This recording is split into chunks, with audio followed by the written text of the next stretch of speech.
तो hello everyone, welcome to my next video. और ये वीडियो थोड़ी लॉन्ग होने वाली है बिकॉज मैं इसमें बात करने वाली हूँ कि क्लास 12th लक्ष्य अपना कैसे स्टार्ट करें। Now we are started new batch and yeah congratulations. अपने आप को भी कॉन्ग्रेचुलेशंस बोल लीजिए बिकॉज अब हम 12th में आ गए। कैसे भी आए हैं ये मैटर नहीं करता, बट हम 12th में तो अब आ गए हैं। एंड 12th का स्टडी भी अब हम करने वाले हैं 6 अप्रैल से। तो एक्साइटेड भी हूँ और थोड़ी सी नर्वस भी हूँ, क्योंकि एक्साइटेड इसलिए हूँ क्योंकि मेरा मतलब हर क्लास एक आगे जाने के बाद एक्साइटिंग होती है।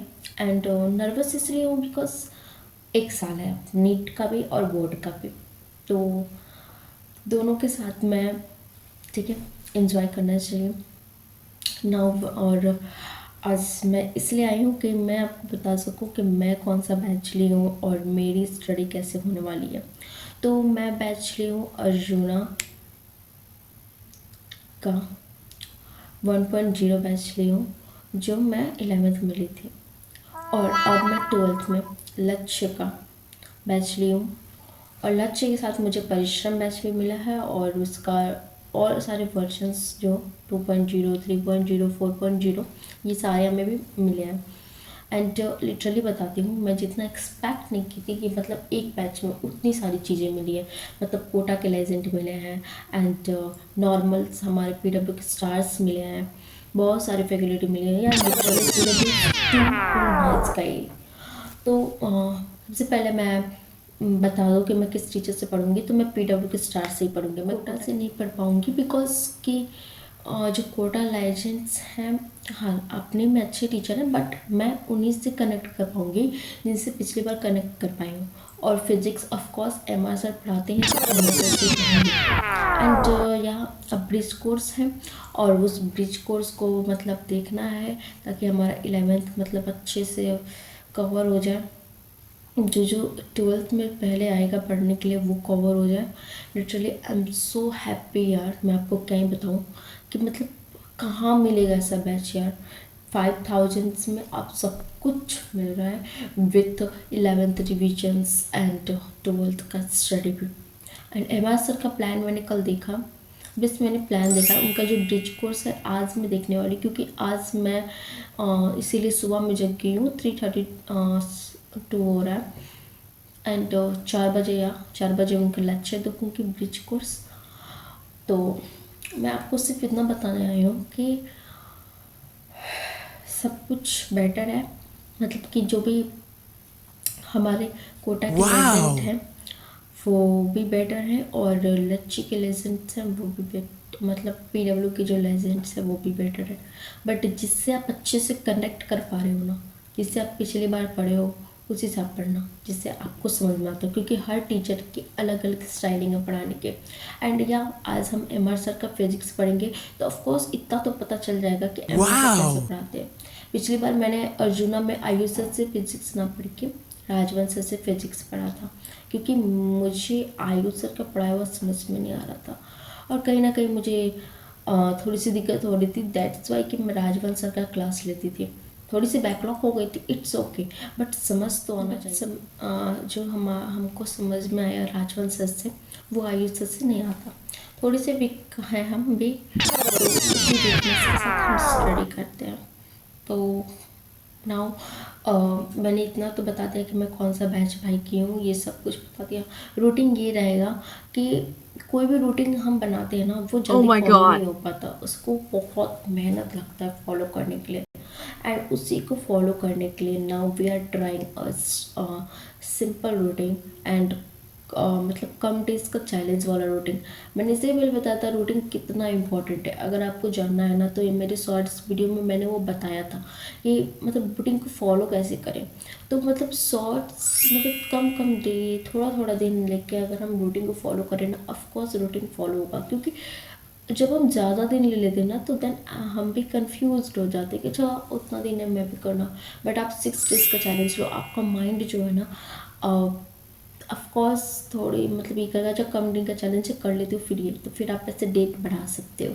एंड ऑफ कोर्स ये जो आइडिया है मेरे पापा ने मुझे दिया है, तो मैं आपको शेयर कर रही हूँ, क्योंकि रूटीन बहुत इंपॉर्टेंट है। टारगेट अपनी जगह है, but routine is too much important, बहुत इंपॉर्टेंट है। क्योंकि जब हम रूटीन से पढ़ते हैं ना, तो हमारा एक टाइम टेबल हो जाता है, एंड हमारा जो माइंड है उसी समय काम करता है।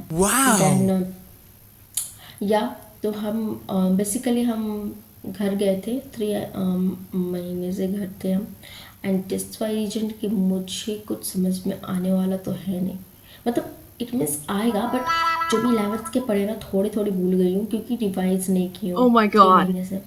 एंड ऑफकोर्स जिस चीज़ को छोड़ दो वो आता नहीं है, तो मैं इतना कंफ्यूज थी, मैं इतना सोच रही थी कि पता नहीं कैसे हो। तो आज तो मैंने कल बेसिकली लंच देखा एमर्शर का, तो मैं बहुत खुश हुई यार कि मतलब वो ब्रिज कोर्स करा रही है, और महीने में आपका बेसिकली 3 लेक्चर देंगे। इट मीन्स हर वीक एक एक लेक्चर देंगे 11th का, और आपको कोई बर्डन भी नहीं रहेगा, और आप अच्छे से सब लेक्चर्स कर लोगे कंप्लीट। तो आज हम एम सर की स्टडी करेंगे और जानेंगे कि वो कैसा पढ़ाते हैं। तो यस, तो let's study with M sir. I am so excited, मैं आपको क्या ही बताऊँ, मैं थोड़ी थोड़ी सी एक्साइटेड हूँ, थोड़ी थोड़ी सी नर्वस हूँ, ये पता नहीं समझ में आएगा या नहीं आएगा। But M R sir is the star of PW, तो समझ में तो आना ही है ना। तो बिना कन्फ्यूजन्स के स्टार्ट करते हैं, एंड उनको भी देखते हैं कि वो उनका पढ़ाने का टीचिंग स्टाइल कैसा है। Now start. यहाँ पे मैं एम आर सर का पूरा स्टडी देख ली हूँ, एंड लिटरली बहुत बहुत ईजी था, एंड अच्छे से उन्होंने कंसेप्ट को भी समझाया है, हमारे माइंड को भी अच्छे से क्लियर। हाँ, थोड़ी सी दिक्कत हो रही है, बट या हमें इतना ध्यान रखना चाहिए कि ये हमारा फर्स्ट चैप्टर है, तो बहुत ही अच्छे से सर ने समझाया है। मैं आपको दिखाती हूँ, मैं लेक्चर ख़त्म करती हूँ। यहाँ पे देखिए लेक्चर्स ख़त्म हो गए, एंड ये हमारा सर है ऑफ कोर्स, और फाइनली लेक्चर्स भी ख़त्म हो गए। एंड बेसिकली मुझे इतना तो पता चला है कि बहुत अच्छे सर पढ़ा रहे हैं हर एक कंसेप्ट को अच्छे से, एंड इतना फैसिलिटी ना कहीं नहीं मिलता यार। इतना तो मुझे लगता है ऑफलाइन में भी नहीं मिलता जितना इन्होंने ऑनलाइन में फैसिलिटी दे दी है। थैंक्स फॉर अलाक सर, बहुत अच्छा। मैं पे कोई प्रमोशन वमोशन थोड़ी ना कर रही हूँ यार, मैं तो अपने कम सब्सक्राइबर है यार, मैं रियलिटी बता रही हूँ। हम जितना एक्सपेक्ट नहीं कर रहे थे ना, उतना से अच्छा हुआ है यार। एंड या अब हम क्लास 12th में आ गए हैं, तो now we are legend, because हमने 11th झेल लिया, तो 12th में आने के बाद थोड़ी सी नर्वस होती है, और 12th में आने के बाद इतना तो हमें पता है कि 11th में हमने क्या पढ़ा है क्या नहीं, 11th में कैसे मैनेज करना है कैसे नहीं, 12th में कैसे मैनेज करना है कैसे नहीं, क्योंकि 11th में तो हमने मैनेज किया नहीं है, तो कम से कम 12th में तो पता होना चाहिए ना कि कैसे मैनेज करना है। तो 11th से हम 12th में सीख लिए हैं। हाँ, एक साल आप किसी भी देखना, एक साल उसका बर्बाद होता है, क्योंकि 10th से 11th में सर ने खुद बोला था जंप करने से थोड़ी सी ये होती है, हमारी मेमोरी पावर उतनी नहीं होती है, तो जो कर गया वो बेटर। मैं खुद नहीं कर पाई हूँ यार, मैं और ऑफकोर्स नहीं कर पाई हूँ, तो सर पूरा करा भी रहे, तो बस 1 साल है, और 1 साल में अपने आप को प्रूव भी करना है। तो now we are proof because time is mine. All the best guys for new batch. Let's bye bye, thanks for watching.